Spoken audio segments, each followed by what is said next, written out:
Lumuhod ka, Wilhelmina. Huwag mong dungisan ang lupang ito ng iyong kapalaluan at mga kasinungalingan. Ang boses ni Doña Purificación ay hindi kailangang maging malakas upang mabasag ang katahimikan sa gitna ng plaza ng Pampanga. Ito ay malamig, matalim, at tila isang hatol na walang puwang para sa apela. Sa paligid nila, ang makulay na palamuti ng fiesta ay tila naging mga saksi sa isang trahedya. Ang amoy ng masarap na kakanin at litson ay naging nakakasulasok sa ilong ni Wilhelmina. Nanigas ang kanyang buong katawan. Ang kamay niyang may hawak ng tseke. Ang tsekeng donasyon para sa pagsasaayos ng simbahan na galing sa sarili niyang pinaghirapan ay nagsimulang manginig. Tiningnan niya si Donato, ang kanyang asawa, ang lalaking ipinaglaban niya laban sa lahat, ngunit tanging malamig na titig at pagkuyom ng panga ang isinagot nito sa kanya. Tila tumigil ang pag-ikot ng mundo para kay Wilhelmina. Ang tibok ng kanyang puso ay naging isang mabigat na tambol na kumakabog sa kanyang dibdib, sapat na upang malunod ang masayang musika ng banda sa labas. Naramdaman niya ang init ng sikat ng araw sa kanyang balat, ngunit sa loob niya ay may namumuong yelo. Ito ba ang kabayaran ng 10 taon?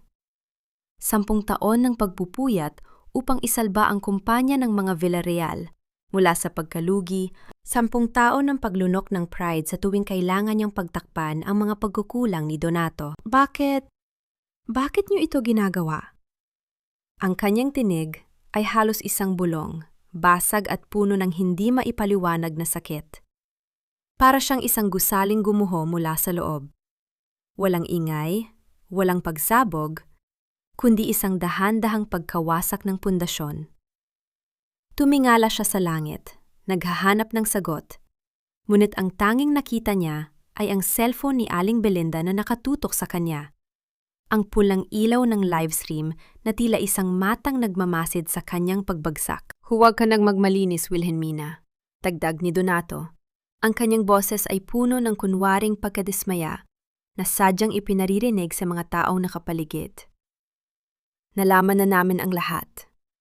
Ang paglustay mo sa pondo ng kumpanya, ang pagtatangka mong ibenta ang lupain ng mga Villarreal, pati na ang mga lihim mong pakikipagtagpo sa ibang lalaki.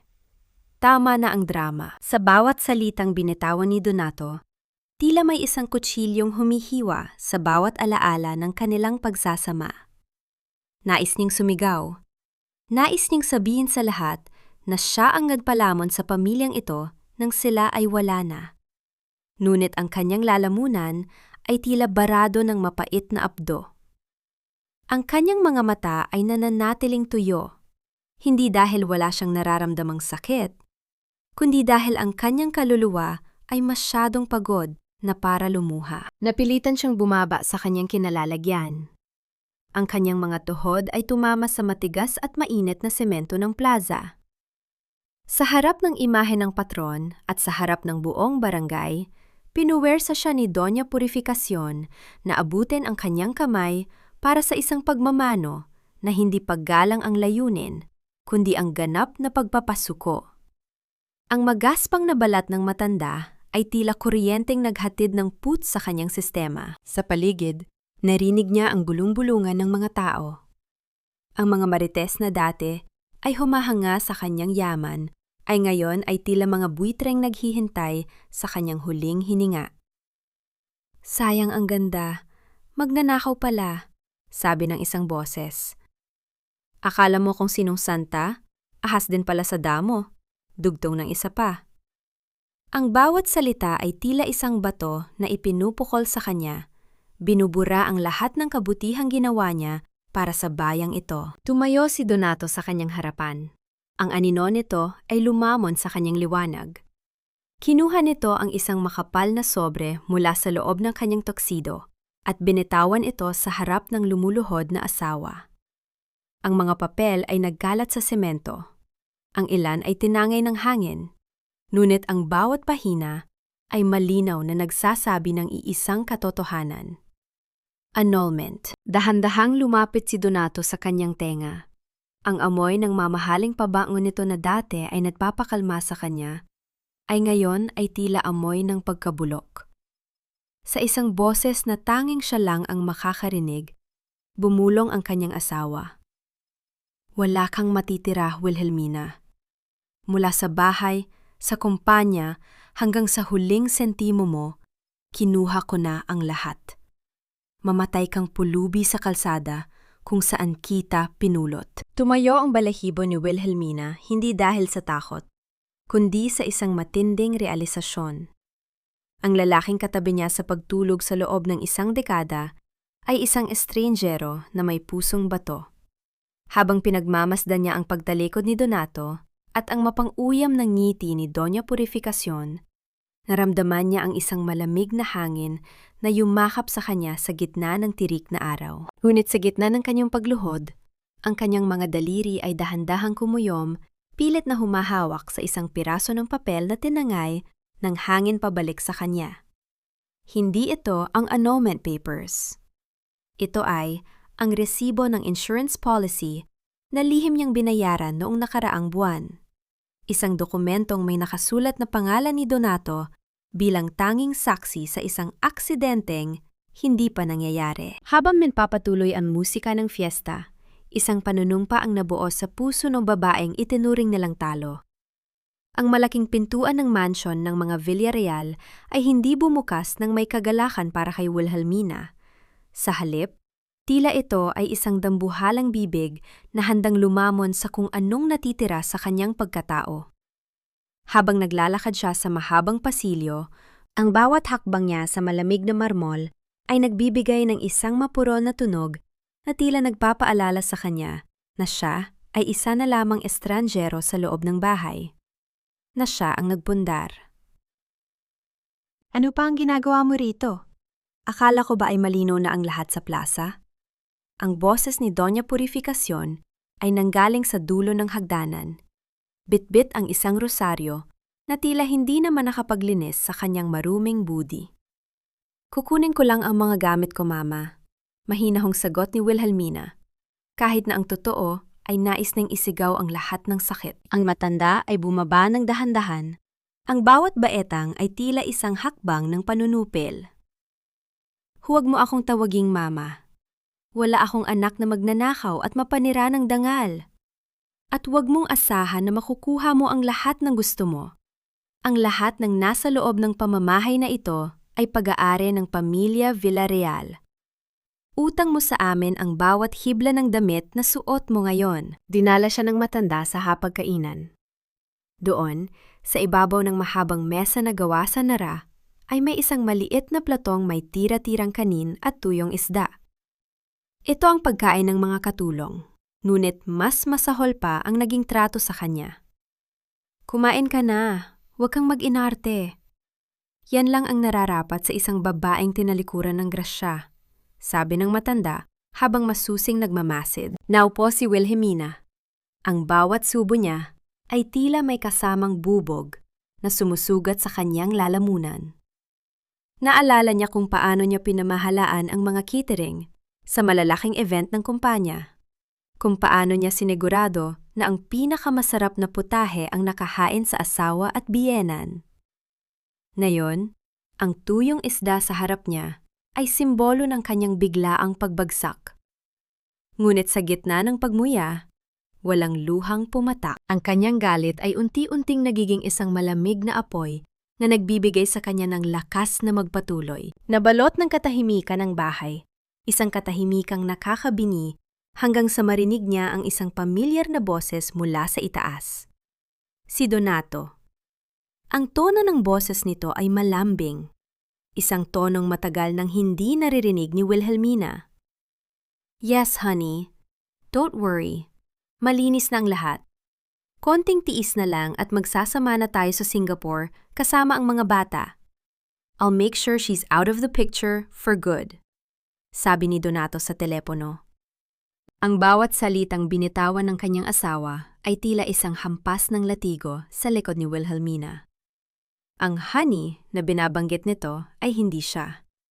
Ang mga bata na binabanggit nito ay hindi kanilang mga anak, dahil kailanman ay hindi siya binayayaan ng pagkakataong maging ina isang bagay na palaging isinusumbat sa kanya ni Doña Purificación. Nang marinig ang papalapit na mga hakbang ni Donato, mabilis na tumayo si Wilhelmina at nagtungo sa kanilang dating silid.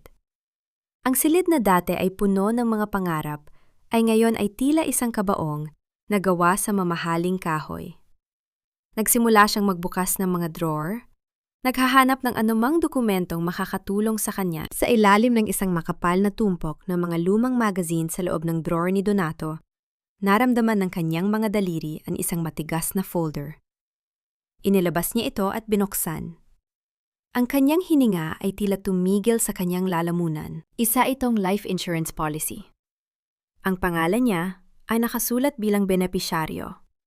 Ngunit ang halaga ng kasiguruhan ay nakakalula. Isang halagang sapat upang bayaran ang lahat ng utang ng mga Villarreal at mamuhay ng marangya habang buhay. Ngunit hindi ang halaga ang nagpatayo ng kanyang balahibo.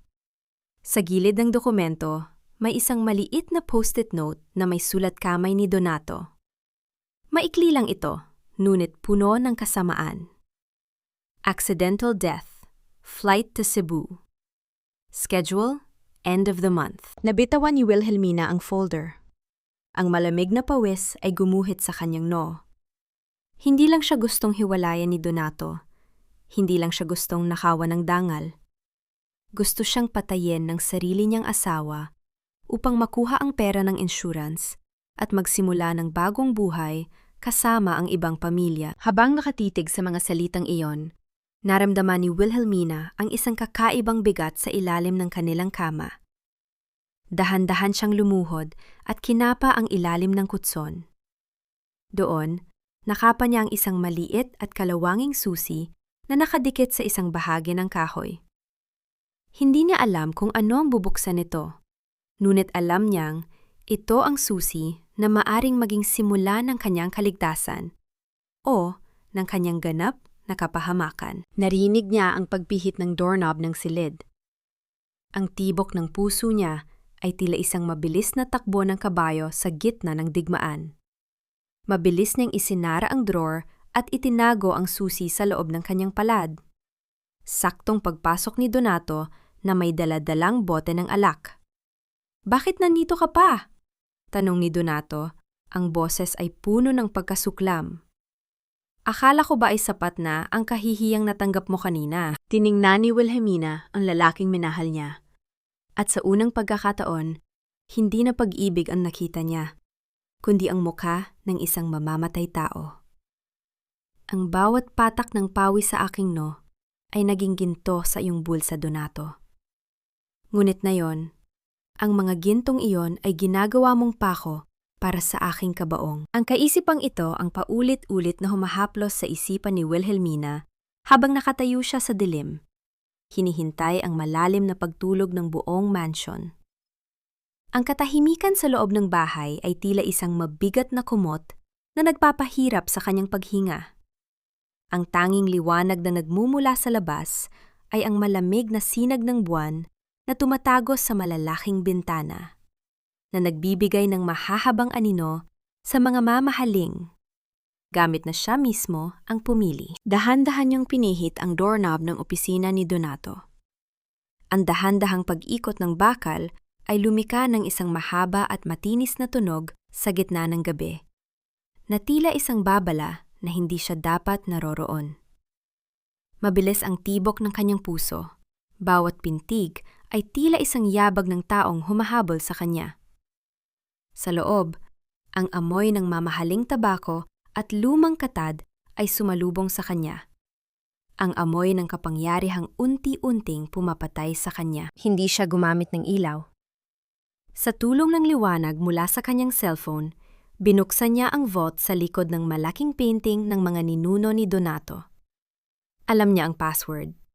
Ito ang petsa ng kanilang anibersaryo. Isang mapait na biro ng tadhana. Sa loob, hindi mga alahas ang hinanap niya, kundi ang mga dokumentong magpapatunay sa kanyang mga hinala. Doon niya natagpuan ang mga shell companies. Ang Villarreal Holdings, ang kumpanyang itinaguyod niya, ay ginagamit na lamang na harapan para sa paglulustay ng pera. Ang bawat pahina na kanyang binabasa ay isang patunay ng kasakiman. Libo-libong piso ang inililipat sa mga account na nakapangalan kay Clarita at sa mga taong hindi niya kilala. Ang bawat pirma ni Donato sa mga papeles na iyon ay tila isang mansa ng dugo sa kanyang paningin. Ate, anong ginagawa mo rito? Halos mabitawan ni Wilhelmina ang mga papeles nang marinig ang boses mula sa pinto. Agad niyang hinarap ang anino at nakita si Consuelo, ang kanyang pinsan. Ang mukha ni Consuelo ay puno ng pag-aalala. Ang kanyang mga mata ay tila nagtatanong sa gitna ng dilim. Consuelo, salamat sa Diyos, bulong ni Wilhelmina. Ang kanyang boses ay puno ng relief. Kailangan nating umalis dito. May hawak na akong ebidensya. Minanakawan tayo ni Donato, Consuelo. Ang kumpanya, ang pamilya natin, sinisira niya ang lahat. Lumapit si Consuelo at hinawakan ang nanginginig na mga kamay ni Wilhelmina. Shh, ate, huminahon ka. Alam kong nahihirapan ka. Halika, maupo tayo. Tutulungan kita. Sa sandaling iyon, naramdaman ni Wilhelmina ang isang pamilyar na init. Si Consuelo ang palagi niyang katuwang mula pa noong bata sila. Ipinakita ni Wilhelmina ang mga dokumento, ang mga ebidensya ng pagtataksil ni Donato, at ang life insurance policy na natagpuan niya kanina. Ikinuwento niya ang lahat ng kanyang natuklasan, ang kanyang plano na tumakas at dalhin ang mga ebidensyang ito sa mga awtoridad sa Maynila. Dahan-dahang lumapit si Wilhelmina sa mesa ni Donato. Nakita niya ang isang lumang litrato nilang dalawa noong araw ng kanilang kasal. Sa larawan, mukha silang masaya, puno ng pag-asa.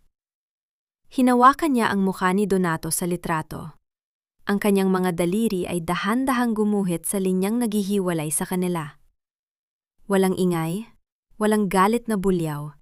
Dahan-dahan niyang pinunit ang litrato sa dalawa. Ang tunog ng paggapunit ng papel ay tila ang huling hibla ng kanyang pag-ibig, na tuluyan ng naputol. Tapos na ang pagpapanggap, Consuelo, sabi ni Wilhelmina, habang inilalagay ang mga papeles sa loob ng isang bag. Bukas na bukas, tatapusin ko na ang lahat ng ito. Numiti si Consuelo, isang ngiting hindi umabot sa kanyang mga mata. Sige ate, magpahinga ka na muna. Ako na ang bahalang magbantay sa labas. Nang makalabas si Wilhelmina ng silid, dala ang kanyang bag, nanatili si Consuelo sa loob ng opisina. Kinuha niya ang kanyang cellphone mula sa bulsa ng kanyang duster. Ang liwanag ng screen ay tumama sa kanyang mukha, na nagpakita ng isang ekspresyong puno ng takot at kasakiman. Mabilis niyang pinindot ang isang numero.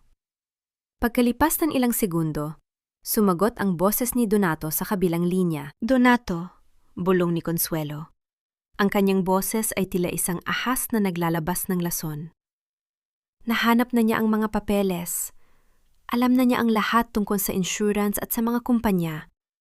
Paalis na siya bukas, dala ang lahat ng ebidensya. Nanatili ang katahimikan sa kabilang linya bago sumagot si Donato. Ang kanyang boses ay mas malamig pa sa hangin ng gabi. Siguraduhin mong hindi siya makakalayo, Consuelo.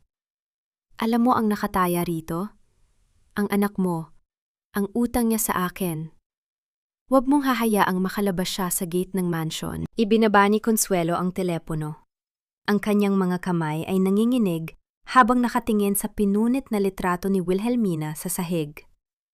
Sa labas, ang misteryosong susi na nakuha ni Wilhelmina ay nananatiling nakatago sa loob ng kanyang palad, isang huling pag-asa na hindi niya alam kung sapat na upang labanan ang dalawang taong akala niya ay kanyang pamilya. Akala mo ba talaga ay mas matalino ka sa amin, Wilhelmina?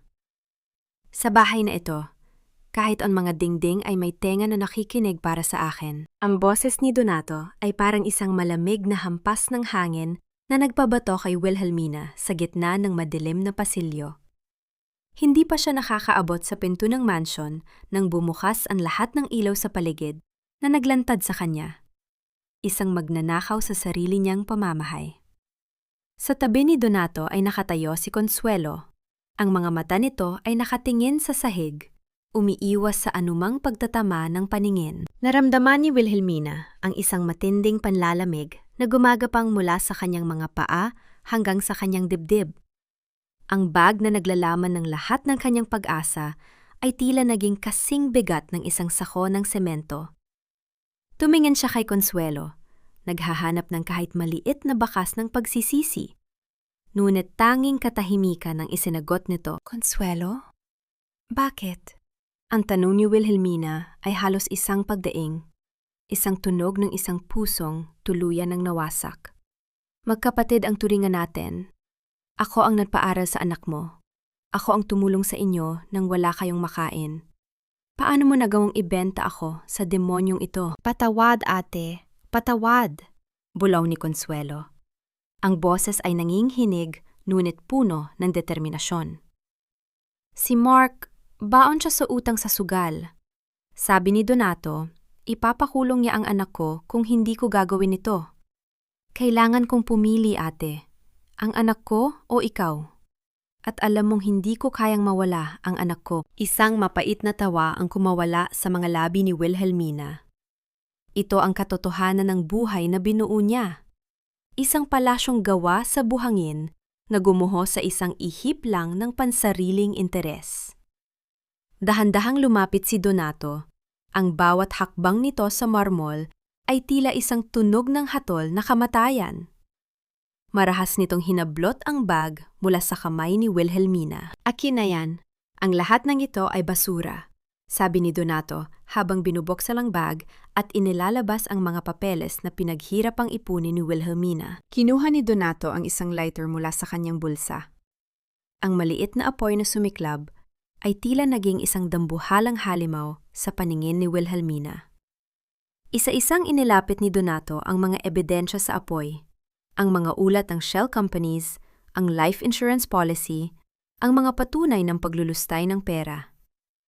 Ang amoy ng nasusunog na papel ay humalo sa amoy ng ulan na nagsisimula ng pumatak sa labas. Huwag! Donato, itigil mo yan!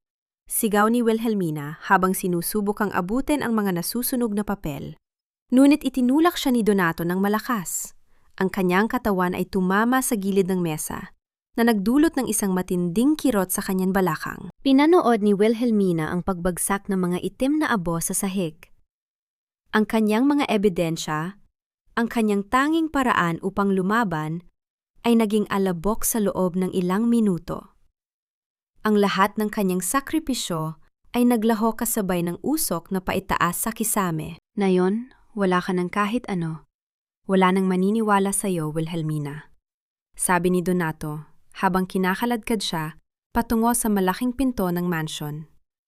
Idedeklara kitang baliw.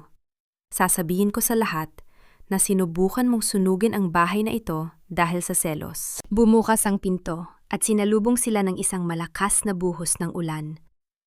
Ang langit ay tila nakikiramay sa kanyang paghihinagpis, ngunit ang ulan ay malamig at malupit. Walang awang itinulak ni Donato si Wilhelmina palabas. Ang kanyang katawan ay bumagsak sa maputik na kalsada sa labas ng gate. Huwag ka nang babalik dito. Kapag nakita kita sa loob ng property na ito, ipapakulong kita sa salang trespass. Ang huling banta ni Donato bago malakas na isara ang gate ng mansion. Ang tunog ng bakal na nagpatama ay tila ang huling tuldok sa kanyang buhay mayaman. Nakahandusay si Wilhelmina sa putik. Ang kanyang magandang damit ay basang-basa at puno ng dumi. Ang lamig ng ulan ay tumatagos sa kanyang mga buto. Ngunit mas matindi ang lamig na nararamdaman niya sa kanyang puso. Sinubukan niyang bumangon, ngunit ang kanyang katawan ay masyadong mahina. Ang bawat paghinga niya ay isang pakikibaka laban sa hikbi na nais ko mawala. Sa gitna ng kadiliman at malakas na ulan, naramdaman ni Wilhelmina ang isang bagay na matigas sa loob ng kanyang palad. Ang misteryosong susi. Sa lahat ng nangyari, hindi niya ito binitiwan. Ito na lamang ang tanging bagay na natira sa kanya. Isang susi na hindi niya alam kung saan dadalhin. Habang ang kanyang paningin ay nagsisimulang lumabo dahil sa pagod at gutom, Isang pares ng matitinding ilaw mula sa isang sasakyan ang tumama sa kanyang mukha. Ang tunog ng gulong na humihinto sa putikan ay ang huling bagay na narinig niya bago ang lahat ay maging itim. Isang itim na sasakyan ang huminto sa kanyang tapat at ang pinto nito ay dahan-dahang bumukas sa gitna ng bagyo. Hindi ka pa pwedeng mamatay.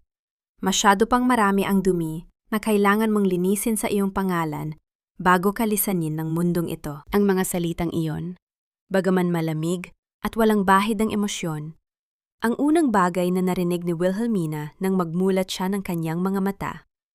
Hindi ang barangyang chandelier ng mansion ang sumalubong sa kanya, kundi ang isang kisameng gawa sa simpleng plywood na may mga mansa ng lumang tulo ng ulan.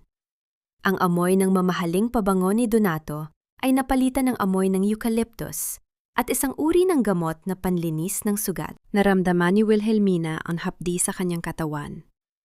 Ang bawat bahagi ng kanyang balat ay tila may pasabog na handang sumabog sa kaunting galaw lamang. Sinubukan niyang bumangon, ngunit ang kanyang mga kalamnan ay tila mga tuyong sanga na madaling mabali. Isang kamay ang dahan-dahang humawak sa kanyang balikat. Pinipigilan siyang gumalaw. Huwag mong pilitin. Ang ulan tagabi ay hindi naging mabait sa iyong katawan. Mataas pa ang iyong lagnat, sabi ng isang babaeng nakatayo sa tabi ng kanyang higaan. Ang babae ay nakasuot ng simpleng salamin at isang kupas na t-shirt. Ngunit ang kanyang mga mata ay matatalim at puno ng katalinuhan. Siya si Rafaela. Ang kanyang muka ay hindi pamilyar kay Wilhelmina, ngunit merong isang bagay sa kanyang aura na nagpapahiwatig na hindi siya isang karaniwang estrangero na nakakita lamang sa kanya sa tabi ng kalsada. Nasaan ako? Sino ka? Ang boses ni Wilhelmina ay halos hindi lumalabas, tila isang kaskas ng tuyong dahon sa simento. Nasa ligtas kang lugar, sa isang maliit na apartment sa dulo ng syudad, kung saan hindi ka mahahanap ng mga aso ni Donato, sagot ni Rafaela, habang naglalagay ng basang bimpo sa noo ni Wilhelmina. Ako si Rafaela Abad, isang abogado para sa mga taong walang boses, at marahil, ang tanging tao na nakakaalam kung gaano kasama ang pamilyang Villarreal. Napaatras ang diwa ni Wilhelmina. Ang pangalang Villarreal ay tila isang sumpa na muling bumalik sa kanyang pandinig. Nais niyang magpasalamat, ngunit ang kanyang puso ay puno pa rin ng pagdududa. Sa mundong ito, ang bawat tulong ay may kapalit, isang aral na itinuro sa kanya ni Consuelo sa pinakamasakit na paraan. Bakit mo ako tinutulungan? Wala na akong pera. Wala na akong kumpanya. Wala na akong kahit ano. Bulong ni Wilhelmina. Ang kanyang mga mata ay nagsisimulang mangilid ng luha dahil sa matinding kahihiyan. Tumingin si Rafaela sa kanya ng diretso. Walang halong awa, kundi isang uri ng pagkilala sa parehong sugat. Dahil ang mga katulad mo ay hindi dapat hinahayaang mabulok sa putikan, habang ang mga demonyo ay nagdiriwang sa kanilang mga trono. At dahil may utang na loob ang pamilya Villarreal sa mundong ito, na ako ang maniningil. Tumayo si Rafaela at binuksan ang isang maliit na telebisyon sa sulok ng silid. Ang tunog ng balita ay pumuno sa maliit na espasyo. Ang mukha ni Donato ang lumitaw sa screen. Nakasuot ng itim na barong. Ang kanyang mga mata ay namumugto sa kunwaring pag-iyak sa harap ng mga kamera at nang nag-i-interview na si Aling Belinda. Nananawagan po ako sa aking asawa, si Wilhelmina. Kung nasaan ka man, bumalik ka na. Handa kitang patawarin sa paglustay mo ng pera ng kumpanya at sa planong pagsunog sa ating tahanan. Nag-aalala lamang ako sa iyong kalusugan ng pag-iisip, sabi ni Donato sa TV habang hawak ang kamay ng kanyang ina na si Doña Purificación. Naramdaman ni Wilhelmina ang isang matinding panginginig. Ang bawat salita ni Donato ay isang lason na kumakalat sa buong bansa. Idineklara na siyang missing, ngunit hindi bilang biktima, kundi bilang isang kriminal na may sakit sa isip. Ang kanyang pangalan, na pinangalagaan niya sa loob ng maraming taon, ay dahan-dahang dinudumihan ng mga taong pinakain niya. Ganyan sila kumilos, patuloy ni Rafaela habang pinapatay ang telebisyon. Gagawin ka nilang halimaw para sila ang magmuhang biktima. Ngunit huwag kang mag-alala, Wilhelmina. Ang katotohanan ay tila isang binhi sa ilalim ng lupa. Kahit gaano mo ito ibaon, darating ang araw na sisibol ito at wawasak sa sementong nakatakip dito. Naramdaman ni Wilhelmina ang kanyang misteryosong susi sa loob ng kanyang palad na inilagay ni Rafaela sa maliit na mesa sa tabi niya. Ang kanyang daliri ay dahan-dahang humawak sa malamig na bakal nito. Sa gitna ng kanyang kahinaan, naramdaman niya ang isang bagong uri ng determinasyon. Hindi na ito tungkol sa pag-ibig. Hindi na ito tungkol sa pamilya. Ito ay tungkol sa katarungan. Tutulungan mo ba akong bawiin ang buhay ko? Tanong ni Wilhelmina. Ang kanyang mga mata ay nagpapakita na ng isang mitsa ng apoy na muling nagliliyab. Numiti si Rafaela, isang ngiting puno ng lihim na kahulugan. Hindi lang natin babawiin ang buhay mo, Wilhelmina. Kukunin natin ang lahat ng kinuha nila sa'yo at higit pa. Ngunit sa gitna ng usapang iyon, hindi mapigilan ni Wilhelmina na mapansin ang isang lumang medalyon na nakasabit sa leeg ni Rafaela. Isang medalyong may tatak ng pamilya Villarreal. Ang kaparehong medalyon na tanging ang mga tunay na kadugo lamang ng pamilya ang dapat na nagmamay-ari. Ang gintong medalyon na ito ay hindi simbolo ng yaman, Wilhelmina. Ito ay simbolo ng isang kasalan ng pilit na ibinaon sa limot upang mapanatili ang isang wad na karangalan. Ang tinig ni Rafaela ay tila isang malamig na huni ng hangin sa gitna ng gabi, habang dahan-dahan niyang hinahawakan ang medalyong nakasabit sa kanyang leeg. Ang bawat detalye ng ukit nito, ang mga dahon ng laurel at ang letrang V, ay tila naglalabas ng isang madilim na liwanag sa ilalim ng bumbilya ng maliit na apartment. Hindi makapagsalita si Wilhelmina.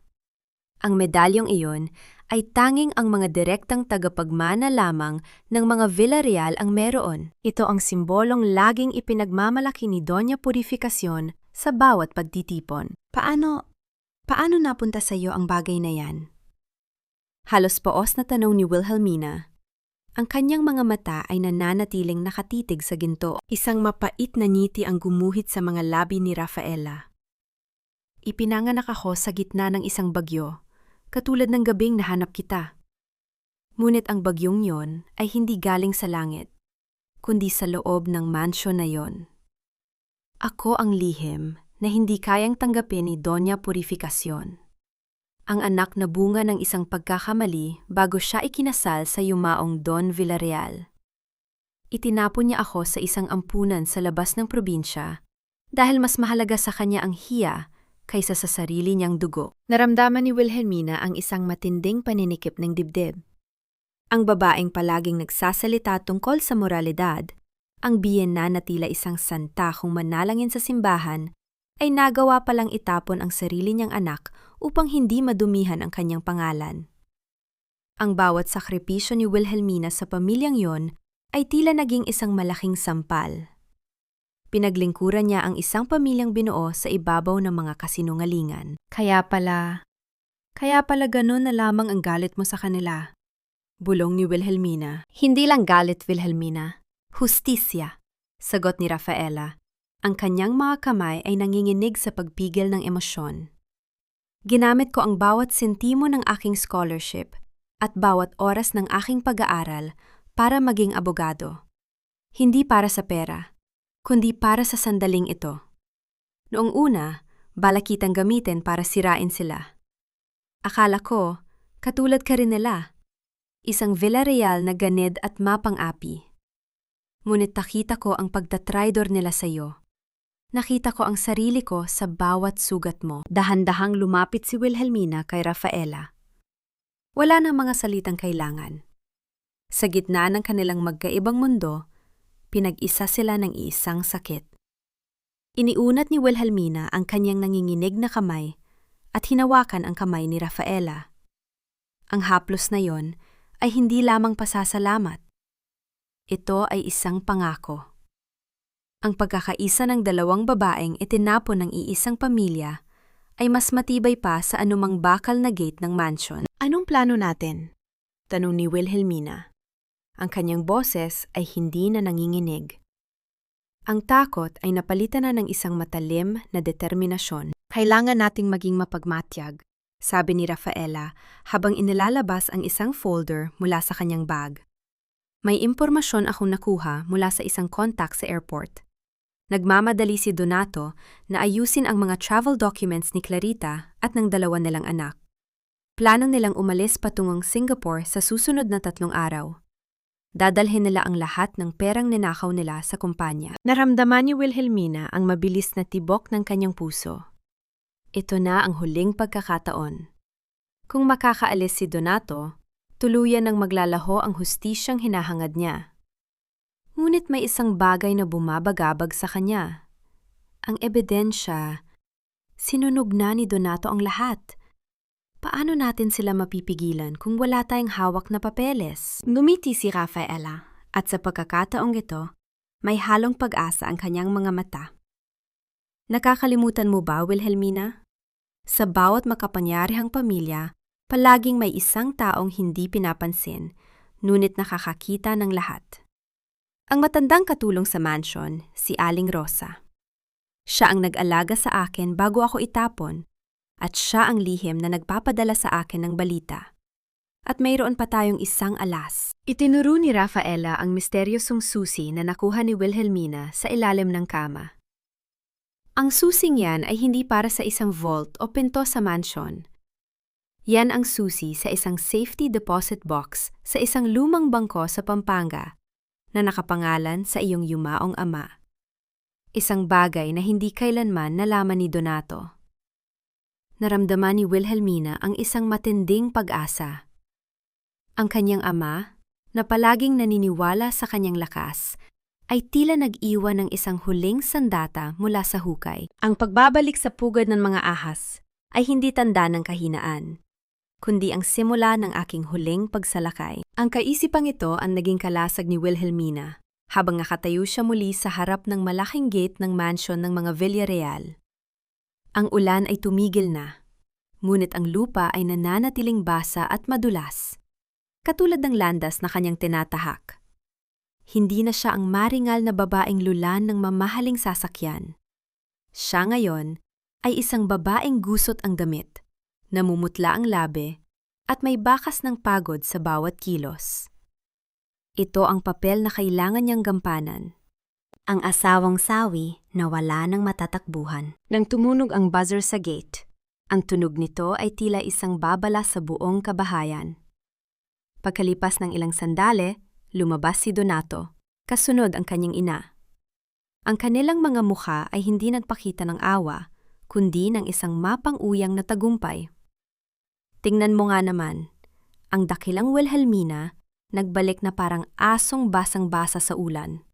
Pangungutya ni Doña Purificación habang nakahawak sa kanyang mamahaling payong. Akala ko ba ay matapang ka? Akala ko ba ay kaya mo kaming iwan? Dahan-dahang lumuhod si Wilhelmina sa harap ng gate. Ang kanyang mga tuhod ay muling tumama sa malamig na semento. Patawad. Donato, Mama, wala na akong matuluyan. Nagugutom na ako. Patawarin niyo ako sa lahat ng nagawa ko. Handa akong gawin ang lahat. Huwag niyo lang akong itaboy. Nagkatinginan ang mag-ina. Isang matalim na ngiti ang sumilay sa labi ni Donato. Naniniwala siya na tuluyan ng nawasak ang espiritu ng kanyang asawa. Gusto mong bumalik? Sige, pero huwag mong asahan na asawa ka pa rin sa bahay na ito. Magtatrabaho ka bilang katulton. Pakakainin kita, patutuluyin kita. Pero ikaw ang gagawa ng lahat ng gawaing bahay na ayaw gawin ng mga tauhan ko. Yan ang halaga mo ngayon. Salamat. Salamat, Donato. Bulong ni Wilhelmina, habang ang kanyang puso ay nadiningas sa galit na pilit niyang itinatago sa ilalim ng kanyang mga talukap. Sa loob ng mansion, ang bawat araw ay naging isang pagsasakripisyo ng kanyang danggal. Pinilit siyang maglinis ng mga banyo, magpunas ng sahig, habang nakatingin si Clarita na lantarang bumibisita at nagpapakasasa sa kanyang mga gamit. Bawat mura ni Doña Purificación at bawat tawa ni Donato ay tinanggap niya ng walang kibo. Ngunit sa bawat gabi, habang ang lahat ay natutulog, unti-unti niyang binubuo ang kanyang plano. Isang hapon, pinayagan siyang lumabas upang bumili ng mga bulaklak para sa altar ng simbahan. Isang utos ni Doña Purificación upang ipakita sa mga tao na mabuti silang pamilya dahil pinatawad nila ang baliw na asawa. Sa loob ng tahimik at amoy insensong simbahan, mabilis na kumilos si Wilhelmina. Nilapitan niya ang altar kung saan nakalagay ang malaking sangguniang aklat o missal na ginagamit sa mga espesyal na misa. Sa pagitan ng mga pahina ng aklat, sa bahagi ng panalangin para sa mga namayapa, lihim niyang isinilid ang misteryosong susi mula sa kanyang ama at ang isang kopya ng micro SD card na naglalaman ng mga litrato ng ebidensya na naisalba ni Rafaela mula sa cloud storage ni Wilhelmina. Ang simbahan ang pinakaligtas na lugar. Alam niyang hindi kailanman maghihinala si Donato na ang katarungan ay naghihintay sa loob ng bahay ng Diyos. Patawad po, Ama, kung gagamitin ko ang iyong tahanan sa aking pakikidigma. Bulong ni Wilhelmina bago mabilis na lumabas. Pagbalik niya sa mansion, naramdaman niya ang isang pagkakataon. Tulog si Donato sa sofa dahil sa labis na pag-inom ng alak at ang kanyang cellphone at passport ay nakapatong sa maliit na mesa sa tabi nito. Dahan-dahang lumapit si Wilhelmina. Ang bawat tibok ng kanyang puso ay tila isang malakas na tunog ng martilyo na nagbabantang gisingin ang asawa. Inilabas niya ang kanyang lumang cellphone na lihim na ibinigay sa kanya ni Rafaela. Nanginginig ang kanyang mga kamay habang sinisimulang kuhanan ng litrato ang flight details ni Donato patungong Singapore, ang kanyang mga bank transfer codes, at ang mga mensahe mula kay Clarita tungkol sa kanilang pagtakas. Kakaunti na lang. Kakaunti na lang. Bulong niya sa sarili. Ngunit sa kalagitnaan ng kanyang pagkuha ng litrato, biglang gumalaw si Donato. Ang mga mata nito ay dahan-dahang bumukas, mapula at puno ng kalasingan. Mabilis na itinago ni Wilhelmina ang cellphone sa loob ng kanyang apron. Ngunit hindi siya nakagalaw sa kanyang kinatatayuan. Anong ginagawa mo riyan? Ungol ni Donato habang pilit na bumabangon. Ang kanyang kamay ay biglang humawak sa braso ni Wilhelmina ng mahigpit. Nililinis ko lang po ang mesa, Donato. Baka matabig niyo ang baso niyo. Mabilis na sagot ni Wilhelmina. Ang kanyang boses ay pilit na pinakalma kahit na ang kanyang puso ay nagwawala sa kaba. Tinitigan siya ni Donato ng ilang segundo. Ang malamig at matalim na paningin ng asawa ay tila pilit na sinusuri ang kanyang kaluluwa. Unti-unting lumuwag ang hawak nito sa kanyang braso, sinundan ng isang mapang-uyam na tawa. Mabuti, yan ang nararapat sa'yo, ang maglinis ng dumi ko, sabi ni Donato, sabay higa muli at ipinikit ang mga mata. Nakahinga ng maluwag si Wilhelmina, ngunit alam niyang hindi pa siya ligtas. Ang mga susunod na araw sa loob ng mansion ay tila paglakad sa ibabaw ng manipis na yelo. Si Donato ay naging mas mapagbantay, mas mapanlinlang. Unti-unti nitong ibinalik ang mga matatamis na salita at malambing na pag-uugali, isang lason na binalot sa pulot. Kinabukasan, habang nag-aayos ng mga bulaklak sa sala si Wilhelmina, lumapit sa kanya si Donato at dahan-dahang hinawakan ang kanyang balikat. Ang init ng kamay nito na dati ay nagpapabilis ng kanyang tibok ng puso dahil sa kilig ay ngayon ay nagdudulot ng panlalamig sa kanyang buong sistema. Mina, naisip ko, baka masyado akong naging malupit sa'yo. Gusto kong bigyan ka ng isa pang pagkakataon. Malambing na bulong ni Donato. Pero kailangan mong patunayan na katiwa-tiwala ka pa. Kailangan mong pirmahan itong mga dokumento para sa bagong negosyo natin. Inilapag ni Donato ang isang folder sa ibabaw ng piano. Alam na agad ni Wilhelmina kung ano yon. Hindi ito mga dokumento para sa negosyo. Ito ang mga life insurance papers. Pinipilit niya itong pirmahan upang maging legal at walang sabit ang pagkuha ng pera kapag siya ay namatay na sa aksidente. Kinuha ni Wilhelmina ang golpen. Ang kanyang mga kamay ay bahagyang nanginginig. Sa sandaling iyon, pumasok mula sa pinto ang babaeng dahilan ng pagkawasak ng kanyang pamilya. Si Clarita, kasama ang dalawa nitong anak, na parang sila ang tunay na nagmamay-ari ng bahay. Donato, honey, ang tagal mo naman. Hinihintay na tayo ni Mama sa dining room. Malambing na tawag ni Clarita. Nang makita nito si Wilhelmina, isang nakakainsultong ngiti ang sumilay sa labi ng kabit. "Oh, nandito pala ang katulong." Hindi umimik si Wilhelmina. Nilunok niya ang lahat ng pait, ang lahat ng selos at galit. Nagpatuloy siya sa pagpirma, hindi ng kanyang tunay na pangalan, kundi isang pekeng lagda na hindi tatanggapin ng anumang bangko. Isang huling pandaraya na hindi napansin ni Donato. Sa hapagkainan, pinagsilbihan ni Wilhelmina ang mga taong sumira sa kanyang buhay. Pinalakad siya ng nakauniporme ng katulong, naghay ng mainit na kape at masasarap na pagkain. "Mainit pa po yan, senyorita," mahinahong sabi ni Wilhelmina habang inilalapag ang tasa ng kape sa harap ni Clarita. Ang ngiti sa kanyang labi ay matamis, ngunit sa kanyang isip, tinitingnan niya ang babaeng ito hindi bilang isang karibal, kundi bilang isa pang biktima ng kasakiman ni Donato na malapit na ring gumuho.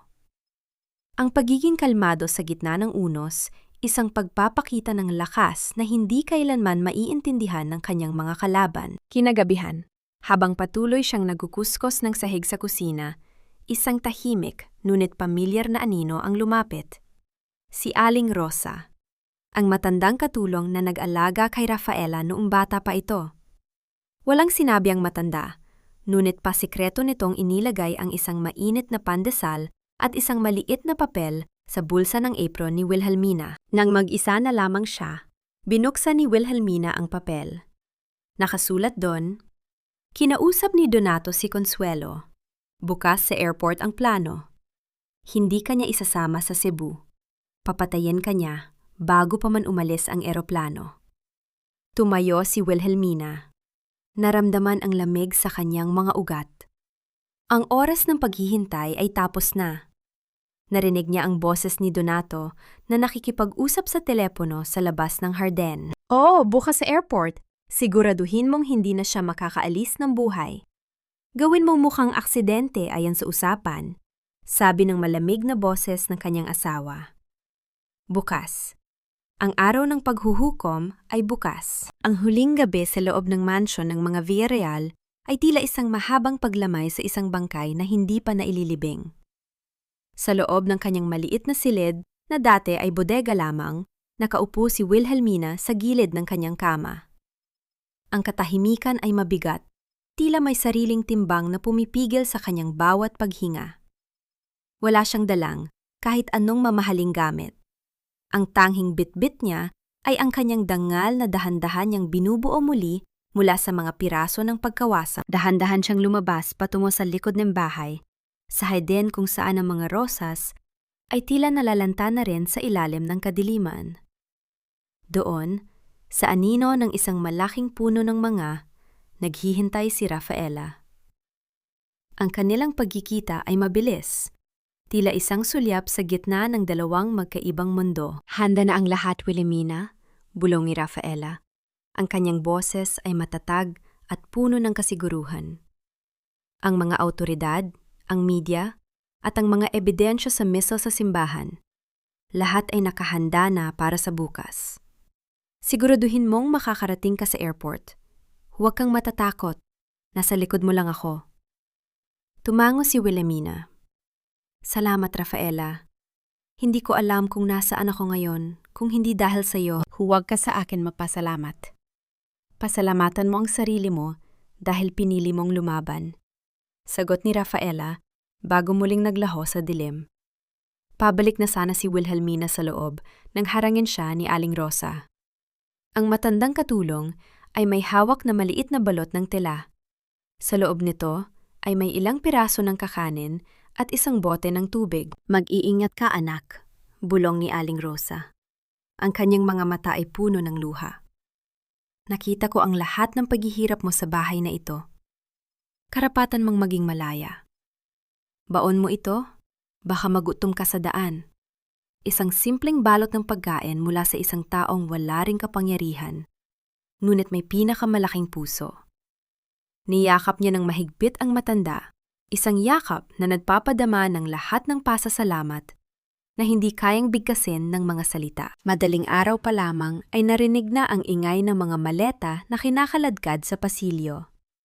Ang tunog ng mga gulong sa marmol ay tila isang mabilis na tibok ng puso ng isang taong tumatakas sa kanyang mga kasalanan.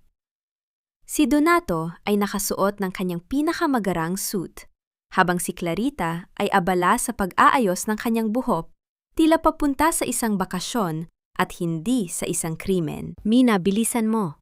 Dalhin mo ang mga bag na ito sa sasakyan, utos ni Donato, habang hindi man lang tumitingin sa asawa. Habang inilalagay ni Wilhelmina ang huling maleta sa likod ng SUV, biglang tumunog ang kampana ng simbahan mula sa malayo. Ang bawat dupikal ng bakal ay nagbigay ng isang malalim at mahabang ugong na binalot ang buong barangay. Ang tunog na iyon ay tila isang etyo ng fiesta noong unang kabanata. Ang tunog na naging saksi sa kanyang pagbagsak ay ngayon ay magiging saksi sa kanyang pagbangon. Sumakay sila sa sasakyan. Ang biyahe patungong Naya ay puno ng tensyon. Si Donato ay hindi mapakali, palaging tumitingin sa kanyang rilo at sa side mirror. Si Wilhelmina ay nananatiling tahimik sa likuran. Ang kanyang mga daliri ay nakakuyom sa ilalim ng kanyang apron. Nang makarating sila sa parking lot ng airport, bago pa man sila makababa, biglang lumingon si Donato. Ang kanyang mukha ay puno ng isang madilim at nakakatakot na ekspresyon. Mabilis niyang iniyunat ang kanyang kamay at mahigpit na hinawakan ang leeg ni Wilhelmina. Akala mo ba ay hindi ko alam, Mina? Bulong ni Donato. Ang kanyang boses ay tila isang ahas na naglalabas ng lason malapit sa tenga ng asawa. Akala mo ba ay hindi ko alam na nakikipagkita ka sa abogadong yon? Handa ka na bang mamahinga ng habang buhay? Dahil dito sa lugar na ito, walang makakarinig sa pagsigaw mo. Nanlaki ang mga mata ni Wilhelmina habang nararamdaman ang paninikip ng kanyang lalamunan.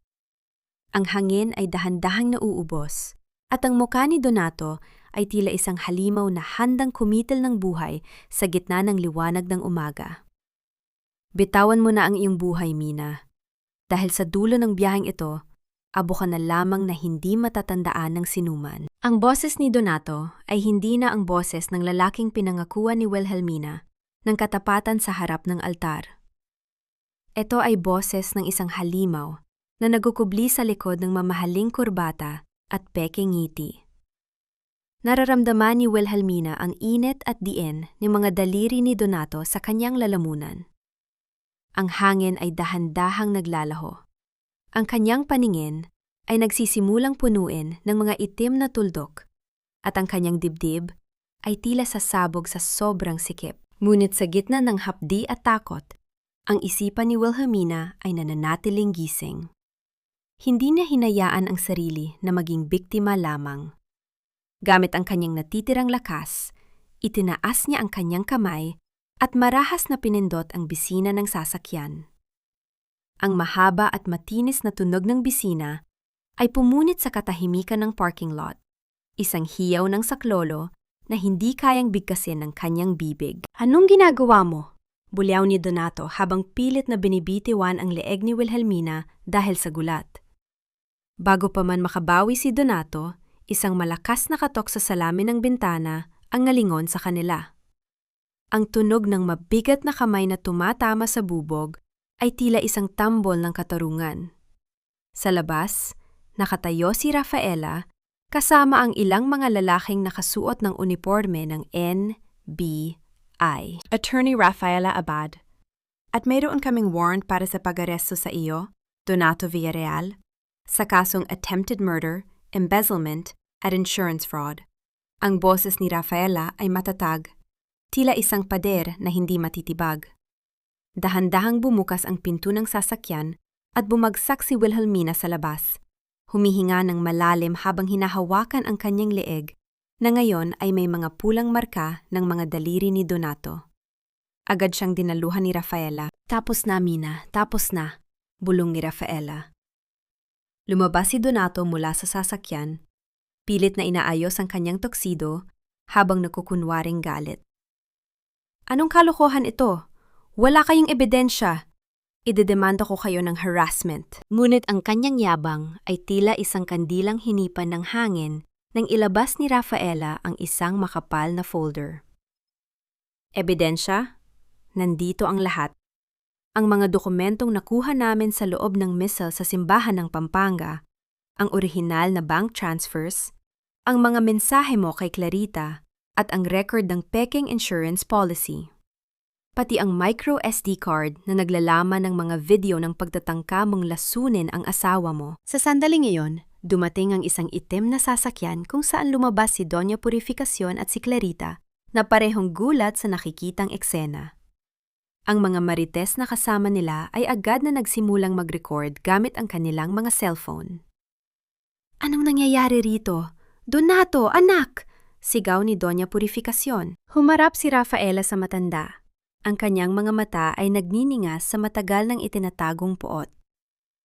Hindi ba dapat ay ako ang tinatawag mong anak, Doña Purificacion? O baka mas gusto mong tawagin akong kasalanan na itinapon mo sa ampunan 10 taon na ang nakalilipas? Natahimik ang buong paligid. Ang tanging naririnig ay ang malayong tunog ng mga eroplanong lumilipad at ang mabilis na paghinga ni Doña Purificacion. Inilabas ni Rafaela ang kanyang medalyon at ang isang kopya ng kanyang birth certificate. Pinagpalit mo ang sarili mong dugo para sa danggal ng mga Villarreal. Ngayon, ang danggal na yan ay magiging putik sa harap ng buong bansa, sabi ni Rafaela habang ipinapakita ang mga dokumento sa media na nagsisimula ng dumagsa. Si Clarita ay mabilis na tumalikod. Sinusubukang tumakasdala ang kanyang mga anak. Ngunit hinarang siya ng mga awtoridad. Si Donato ay napaluhod sa semento. Ang tunog ng bakal na naglalapat sa kanyang mga kamay ay ang huling musika ng kanyang kapangyarihan. Dahan-dahang lumapit si Wilhelmina kay Donato. Tumingin siya ng diretso sa mga mata ng lalaking sumira sa kanyang buhay. Walang galit, walang sigaw. Tanging isang malalim at malamig na kapayapaan. Hindi mo ako pinatay, Donato. Pinatay mo ang sarili mo sa sandaling inakala mong ang pera at dangal ay mas mahalaga kaysa sa katapatan, mahinahong sabi ni Wilhelmina. Itinaas ni Wilhelmina ang kanyang kamay. Dahan-dahan niyang hinubad ang kanyang wedding ring. Ang gintong singsing na dati ay simbolo ng kanyang kaligayahan. Inilapag niya ito sa ibabaw ng hood ng sasakyan. Ang tunog ng pagtama ng metal sa bakal ay tila isang tuldok sa isang mahabang kabanata ng sakit. Ito ang huling pag-aari ng mga Villarreal na hawak ko. Ngayon, malaya na ako. Sabi niya bago tumalikod at naglakad palayo kasama si Rafaela. Habang naglalakad sila patungo sa exit ng airport, hindi lumingon si Wilhelmina. Ang tunog ng kanyang mga takong sa semento ay tila isang martsa patungo sa isang bagong simula. Ang bawat hakbang ay paglayo sa tanikala, at bawat hininga ay pagyakap sa kalayaang matagal niyang ipinagkait sa kanyang sarili. Ang katarungan ay hindi laging dumarating sa paraang inaasahan natin. Ngunit sa dulo ng araw, ang bawat utang ay kailangang bayaran, kasama ang interes ng sakit at luha. Ang katahimikan sa loob ng presinto ay kakaiba. Hindi ito ang katahimikang nagbibigay ng kapayapaan, kundi isang mabigat at nakakasuffocate na atmosfera na tila may dalang amoy ng pagsisisi at kalawang. Nakatayo si Wilhelmina sa likod ng makapal na salamin. Pinagmamasdan ang lalaking dating naging sentro ng kanyang mundo. Si Donato ay hindi na ang makisig na negosyanteng tinitingala sa mga gala. Ang kanyang tuxedo ay gusot-gusot na, ang kanyang buhok ay tila hindi na nasuklay, at ang kanyang mga mata ay wala ng ningning ng kayabangan. Sa kabilang selda, naroon din si Consuelo, na walang tigil sa pag-iyak habang nakahawak sa mga rehas. Ang bawat hikbi nito ay tila isang paghingi ng tawad na huli na para dinggin. Wala kang sasabihin, Mina? Ang boses ni Donato ay basag. Nagmumula sa intercom na tila isang boses mula sa ilalim ng lupa. Pagkatapos ng lahat, hahayaan mo lang ba akong mabulok dito? Tiningnan siya ni Wilhelmina ng matagal. Sa kanyang isipan, dumaan ang lahat ng mga gabi ng pagpupuyat para sa kumpanya, ang lahat ng mga sampal na tinanggap niya mula sa kanyang biyenan, at ang hapdi ng pagkakasakal sa airport. Wala siyang naramdamang tuwa sa nakikitang kalagayan ni Donato. Ngunit wala na ring natitirang awa. Hindi ako ang nagkulong sa iyo rito, Donato. Ang sarili mong mga desisyon ang gumawa ng mga rehas na yan, mahinahong sagot ni Wilhelmina. At si Consuelo, ang anak mo ay ligtas na, ngunit kailangan niyang harapin ang katotohanan na ang kanyang ina ay naging kasabwat sa isang krimen. Iniwan niya ang dalawa nang hindi man lamang lumilingon.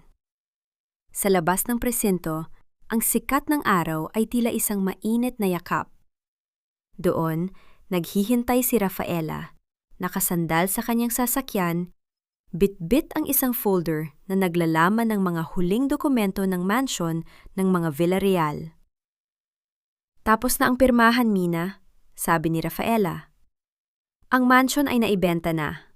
Ang pondo ay dahan-dahan nang inililipat sa Salazar Foundation. Wala nang matitira sa kanila. Nagkatinginan ang dalawa. Isang tahimik na pagkakaunawaan ng dalawang babaeng itinuring na basura ng iisang pamilya. Ngunit ngayon ay magkasamang bumubuo ng isang bagong pundasyon. Hinawakan ni Rafaela ang kamay ni Wilhelmina, isang mahigpit na pisil na nagsasabing hindi na siya mag-iisa kailanman. Samantala, sa loob ng malaking mansion na ngayon ay wala ng laman, nakaupo si Doña Purificacion sa gitna ng sala. Ang mga mamahaling gamit ay may mga sticker na nang foreclosed. Ang mga kaibigan niyang dating palaging bumibisita ay ngayon ay hindi na sumasagot sa kanyang mga tawag. Ang hiya o kahihiyan na palagi niyang iniiwasan ay ngayon ay naging isang dambuhalang sa anino na bumabalot sa kanya. Mula sa bintana, nakita niya si Aling Belinda na nasa labas ng gate. Masayang nagli-livestream habang ikinukwento ang pagbagsak ng mga Villarreal. Mga kamarites! Ito na ang katapusan ng mga mapang-api. Ang mga dating nasa itaas, ngayon ay nasa kalsada na. Ang boses ng tsismosa ay umalingaw-ngaw sa buong paligid.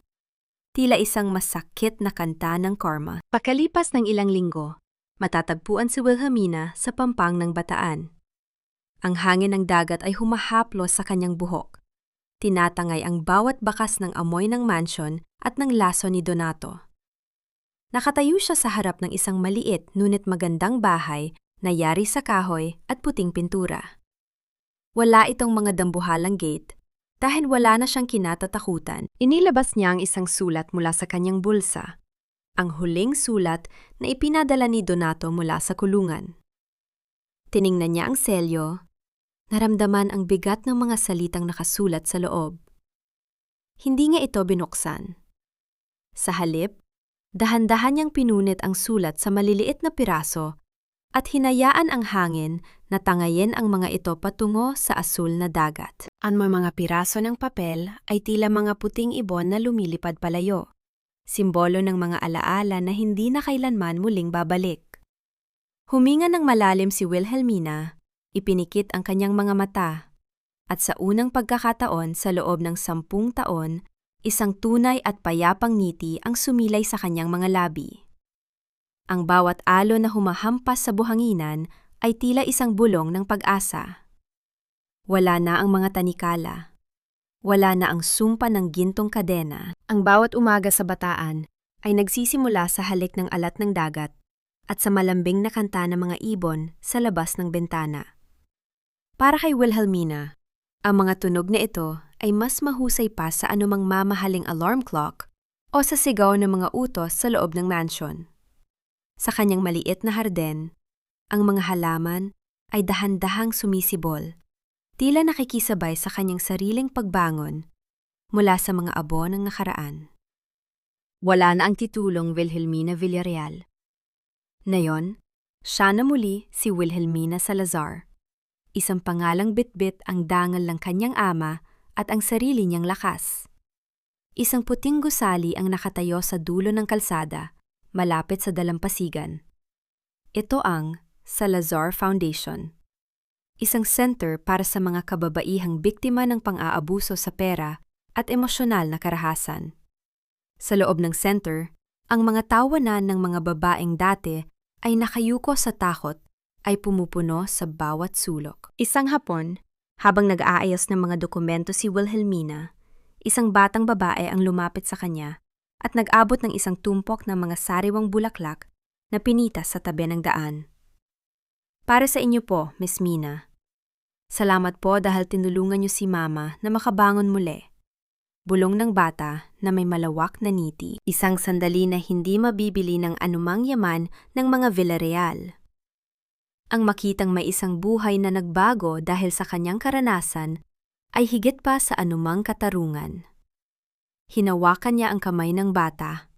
Naramdaman ang init at pag-asa na dati ay inakala niyang wala na. Bakit ka nakangiti ng mag-isa riyan? Ang pamilyar na boses ni Rafaela ay pumutol sa kanyang pagmuni-muni. Nakasuot ang abogado ng isang simpleng bestido, bit-bit ang isang box ng kape at mga tinapay. Mas maaliwalas na ang mukha nito. Ang mga matatalim na mata ay mayroon na ngayong bakas ng tunay na kaligayahan. Wala naman, Rafaela. Iniisip ko lang kung gaano kalayo na ang narating natin mula sa gabing nahanap mo ako sa putikan. Sagot ni Wilhelmina habang inaabot ang kape. Naupo ang dalawa sa beranda. Pinagmamasdan ang dahan-dahang paglubog ng araw na nagbibigay ng kulay kahel at lila sa kalangitan. Narinig ko ang balita kahapon, panimula ni Rafaela. Ang boses ay naging seryoso, ngunit hindi na mabigat. Si Doña Purificación ay nasa isang nursing home na ngayon. Wala siyang kahit isang bisita. Ang mga kaibigan niyang ipinagmamalaki noon, kinalimutan na siya nang mawala ang kanyang yaman. At si Donato, tinanggihan ang kanyang hiling para sa bael. Mukhang matatagalan siya sa loob. Huminga ng malalim si Wilhelmina. Nakakalungkot, pero yun ang katarungan. Ang akala nila ay ang ginto ang magliligtas sa kanila, ngunit sa huli, ang katapatan at pag-ibig lamang ang tunay na kayamanan. Tumingin si Rafaela kay Wilhelmina. Napatawad mo na ba sila, Mina? Ngumiti si Wilhelmina, isang ngiting puno ng kapanatagan. Pinatawad ko na ang sarili ko dahil sa pag-aakalang karapat-dapat ako sa ganung uri ng pagtrato. Sila? Ipinapasa ko na sila sa katarungan at sa Diyos. Ang galit ay isa ring uri ng tanikala, Rafaela, at ayaw ko nang maging bilanggo muli. Tumayo ang dalawa at naglakad patungo sa dalampasigan. Ang bawat hakbang nila sa malambot at basang buhangin ay nag-iiwan ng mga bakas na dahan-dahang binubura ng mga alon. Ang tunog ng tubig na humahampas sa pampang ay tila isang mahabang buntong hininga ng kalikasan, isang paglilinis sa bawat sugat at bawat sakit. Ano na ang plano mo ngayon? Tanong ni Rafaela. Mabuhay, simpleng sagot ni Wilhelmina. Mabuhay ng malaya, mabuhay ng walang takot, at siguraduhing ang bawat babaeng lalapit sa akin ay makakaramdam na hindi sila nag-iisa. Itinaas ni Wilhelmina ang kanyang mukha sa langit. Hinayaang ang malamig na hangin ng bataan ay yumakap sa kanyang balat. Wala na ang sumpa ng gintong tanikala. Wala na ang ingay ng mapagkunwaring fiesta. Ang tanging natira ay ang katahimikan ng isang pusong sa wakas ay nakauwi na sa kanyang tunay na tahanan. Ang buhay ay hindi lagi madali, at ang mga peklat ay mananatili. Ngunit ang bawat peklat ay patunay na siya ay lumaban at nagwagi. Sa dulo ng kanyang mahabang biyahe, natagpuan ni Wilhelmina Salazar ang pinakamahalagang bagay na nawala sa kanya sa loob ng 10 taon. Ang kanyang sarili. Lumipas ang 1 taon na tila isang panaginip na dahan-dahang nagkakaroon ng malinaw na kulay at hugis. Sa baybayin ng bataan, ang bawat pagsikat ng araw ay hindi na nagdadala ng pangamba, kundi ng isang bagong pagkakataon upang magsilbi at magmahal nang walang hinihintay na kapalit. Ang mansyon sa Pampanga ay isa na lamang malabong alaala, isang madilim na kabanata sa isang aklat na matagal nang naisara. Sa loob ng Salazar Foundation, ang mga pader na kulay asul at puti ay naging saksi sa muling pagkabuo ng mga nadurog na pangarap. Si Wilhelmina Salazar ay hindi na ang babaeng nagtatago sa likod ng mamahaling alahas. Ngayon, suot ang isang simpleng puting blusa at nakatali ang buhok. Makikita siya sa gitna ng mga kababaihan, nakikinig sa kanilang mga kwento, at nagbibigay ng lakas na siya mismo ang nagpanday sa gitna ng apoy. Nakaupo siya sa kanyang opisina nang dumating ang isang ulat mula sa kanyang mga abogado sa Maynila. Ang hatol kay Donato Villarreal ay pinalna, at wala ng pagkakataon para sa apela. Ang mahabang panahong gugugulin nito sa loob ng kulungan ay sapat na upang pagbayaran ang bawat patak ng luhang idinulot nito. Si Doña Purificación naman ay nananatili sa isang tahimik na pasilidad kung saan ang tanging kasama niya ay ang kanyang mga sariling anino at ang mga alaala ng isang karangalang wala ng saysay. Naramdaman ni Wilhelmina ang isang malalim na buntong hininga na kumawala sa kanyang dibdib. Hindi ito buntong hininga ng paghihigante, kundi ng ganap na paglaya. Napatawad na niya ang kanyang sarili sa pagiging marupok noon, at sa pagpapatawad na yon, nawala na ng kapangyarihan ang mga Villarreal na saktan siya muli. Ang katarungan ay hindi lamang ang pagkakaligtas sa mga rehas, kundi ang pagpili na hindi maging bilanggo ng sariling poot. Lumabas si Wilhelmina at naglakad patungo sa dalampasigan. Doon, nakita niya si Rafaela na abala sa pakikipaglaro sa mga bata ng pundasyon. Ang medalyon ni Rafaela ay kumikinang sa ilalim ng araw, ngunit hindi na ito simbolo ng isang itinakwil na anak, kundi isang paalala na ang katotohanan ay laging makakahanap ng daan patungo sa liwanag. Huminto si Wilhelmina sa pampang kung saan ang maliliit na alon ay dahan-dahang humahalik sa kanyang mga paa. Ang tunog ng tubig ay tila isang mahinahong musika na nagpapatahimik sa lahat ng ingay ng nakaraan. Naalala niya ang tanong kung nahanap na ba niya ang kapayapaan. Sa bawat ngiti ng mga babaeng tinutulungan niya, sa bawat gabi na nakakatulog siya ng walang takot, at sa bawat umaga na nagigising siyang alam ang kanyang sariling halaga, doon niya natagpuan ang tunay na kapayapaan. Ang aral na iniwan ng kanyang paglalakbay ay malinaw. Ang pamilya ay hindi laging nasusukat sa dugo, kundi sa katapatan at sa kakayahang manindigan para sa kung ano ang tama. Ang pag-ibig ay hindi dapat maging isang tanikala na nagpapakulong, kundi isang pakpak na nagpapalaya. Sa dulo ng dalampasigan, tumingin si Wilhelmina sa malawak na karagatan. Wala nang mga gintong tanikala na nakagapos sa kanyang mga kamay. Wala na ang sumpa ng mga Villarreal. Ang tanging natira ay ang malawak na abot-tanaw at ang pangako ng isang bukas na siya mismo ang susulat. Ang huling bakas ng kanyang mga yapak sa buhangin ay dahan-dahang binura ng tubig. Tila sinasabi na ang sakit ng kahapon ay tuluyan ng nilinis ng panahon.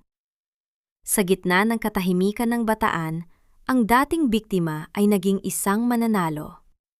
Si Wilhelmina Salazar ay hindi na lamang nakaligtas. Siya ay muling nabuhay, mas matatag, mas matapang, at higit sa lahat, ganap na malaya.